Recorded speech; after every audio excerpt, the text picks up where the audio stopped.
Sometimes I sit there and I'm saying to myself, like, why don't you feel great about all of this? I think I was naive in thinking the diligence process on Profitwell would be fairly straightforward. It's really like a career-defining moment to be able to be part of an acquisition.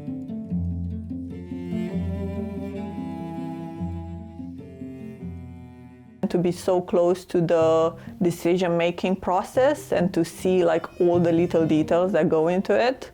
I think it's taught me a lot of lessons about growing your business sustainably and making sure you have all your paperwork in case you do get acquired. The due diligence is a bit easier. So yeah, definitely I think anyone who has the chance to go for an acquisition in their career should definitely try to be as close to it as possible. And I think I said at the start when we were doing this that we would do all this work just to get to the starting line, and that really has been true. So there's a hell of a lot more work now than in that condensed period that we did just to sign the deal.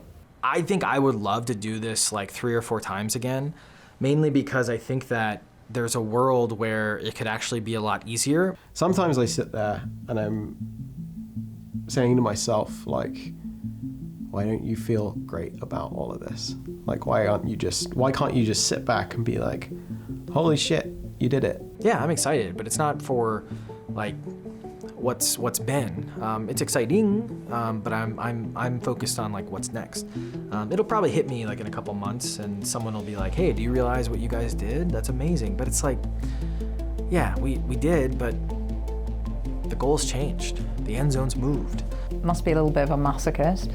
I did enjoy it. I think you get a real buzz out of doing a deal like this. I think when you're in it, no. I think if you asked me any given day, I would probably found some expletive to explain how I was feeling about it.